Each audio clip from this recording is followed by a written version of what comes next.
Hey guys, welcome to my YouTube channel. So year previous video কিটাত আমি শিকিলো যে কিদৰে আমি method of substitution use কৰিব পাৰো আৰু method of substitution use কৰি কিছুমান integration problem আমি solve কৰিলো। এই ভিডিওত আমি method of substitution use কৰি কেইটামান formula derive কৰিম যে কেইটা formula আমাৰ পিছৰ ডাঙৰ integration বোৰ কৰোতে আমি directly use কৰিব পাৰিম। আমি আগৰ ভিডিওত কৈ আছিলো যে sin cos तार इंटीग्रेशनर फर्मुला আছে কিন্তু tan cot cosec আৰু secৰ इंटीग्रेशन কৰিলে কি হ'ব তাৰ কোনো ডাইৰেক্ট ফৰ্মুলা নাছিলে গতিকে আমি সেই ফৰ্মুলা কিটা এই ভিডিওত ডিৰাইভ কৰিম আৰু শিকিম গতিকে ভিডিওটো আগবাঢ়ি যাওঁ আহক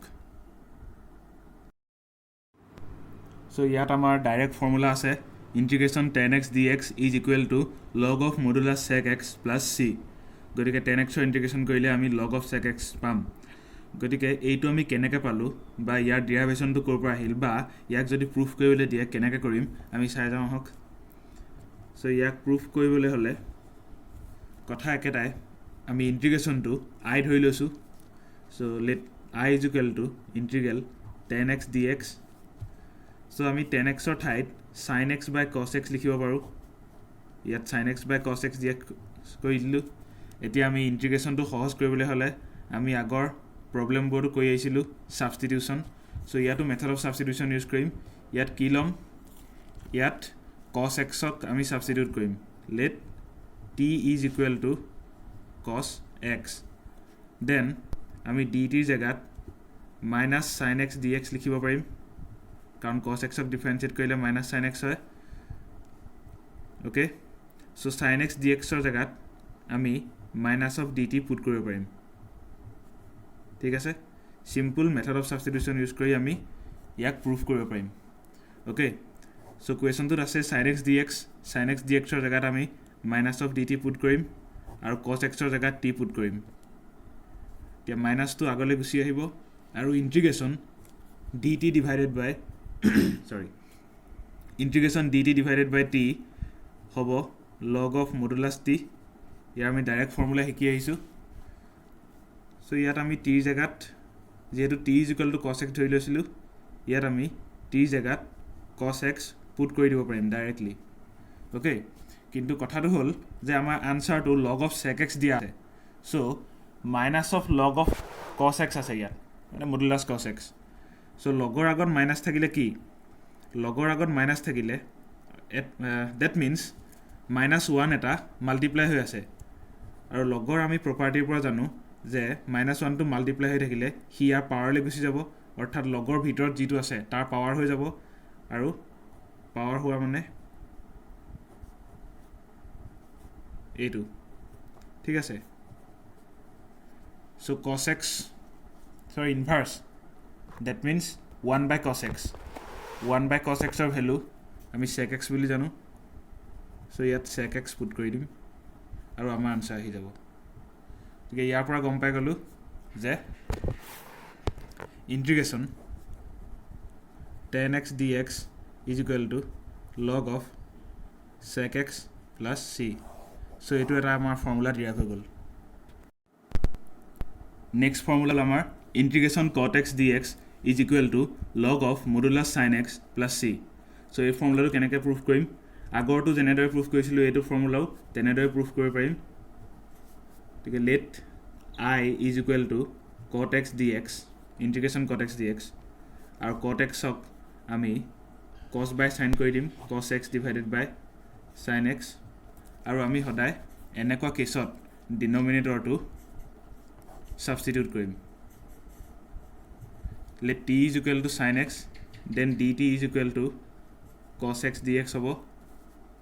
so cos x dx ৰ জাগাত আমি dt পুট কৰিব পাৰিম sin x ৰ জাগাত t পুট কৰিম আৰু ইন্টিগ্ৰেশন dt divided by t is equal to log of modulus t plus c আৰু একেদৰে আমি t জাগাত sin x পুট কৰি দিম যেহেতু t জাগাত আমি sin x ধৰি লৈছিলো সো এটো হ'ব আমাৰ আনসাৰ গতিকে আমি আকৌ প্ৰুফ হৈ গল যে ইন্টিগ্ৰেশন cot x dx is equal to log of modulus sin x plus c আৰু দুটা ফৰ্মুলা আছে हे দুটাও এনেধৰণে মেথড অফ সাবস্টিটিউশন ইউজ কৰি প্ৰুফ কৰিব পাৰি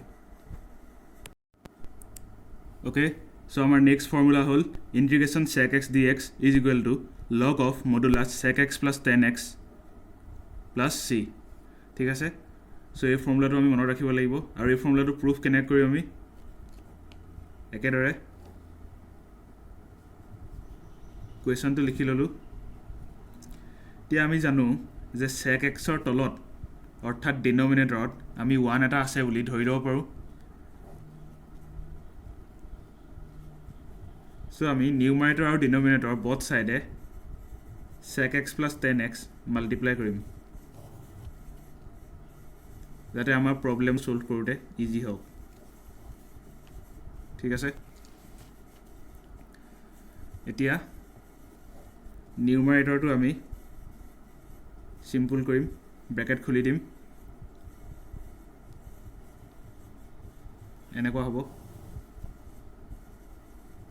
ডিনমিনেটৰত sec x plus tan x থাকিব ঠিক আছে এতিয়া আমি কি সাবস্টিটিউট কৰিম আমি শিকি আইছো এনেকুৱা কেছত আমি সদায় ডিনমিনেটৰটো সাবস্টিটিউট কৰো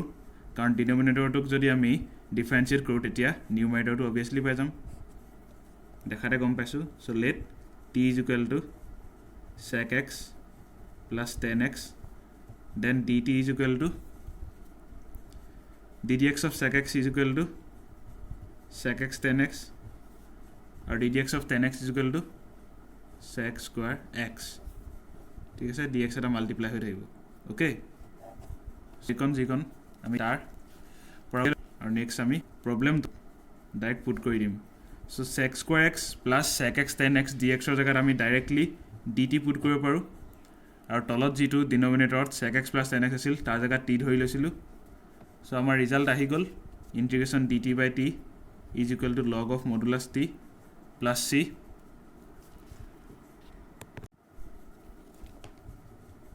log of modulus t আছিল t জায়গাত আমি sec x plus tan x ধৰি লৈছিলো so sec x plus tan x ধৰি দিলে আমাৰ কাম খতম হৈ যাব ঠিক আছে সো এটো হল প্ৰুফ ওকে আৰু এটা ফৰ্মুলা আছে আমি সেই ফৰ্মুলাটো শিকিম আৰু তাৰ প্ৰুফটো শিকিম ইয়াত আমাৰ হেখৰ ফৰ্মুলাটো আছে মানে এটো ভিডিওৰ হেখৰ formula integration cosec x dx is equal to log of modulus cosec x minus cot x plus c so এটো আমি একে ধৰণে প্ৰুফ কৰিব পাৰিম ইয়া প্ৰুফটো এবাৰ চাই লওঁ প্ৰবলেমটো হল integration cosec x dx একে নিউমাৰেটৰ আৰু ডিনমিনেটৰ both সাইডে আমি cosec x minus cot x multiply কৰি লম কাৰণ সেইটো কৰিলে আমাৰ ইন্টিগ্ৰেশনটো কৰোতে সহজ হ'ব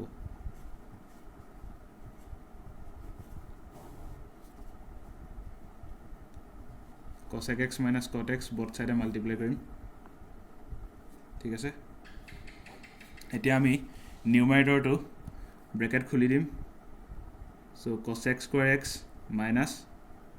cosec x cot x divided by cosec x minus cot x dx হ'ব এতিয়া আমি কি সাবস্টিটিউট কৰিব লাগে জানুৱে আগৰ পৰা আমি হেতু ট্ৰেন্ডতে চলি আহিছো so let t is equal to denominator to আমি সাবস্টিটিউট কৰিম let t is equal to cosec x minus cot x then ইয়াৰ পৰা আমি dt উলিয়াম ddx of cosec x is equal to minus of cosec x cot x আৰু ddx of cot x is equal to minus cosec square x so minus minus multiply হৈ plus হৈ যাব আৰু ইয়াত cosec square x থাকিব আৰু dx এটা multiply হৈ থাকিব এতিয়া আমি প্ৰবলেমটোলৈ যদি ঘূৰি যাওঁ cosec square x minus cosec x cot x dx তাৰ জায়গাত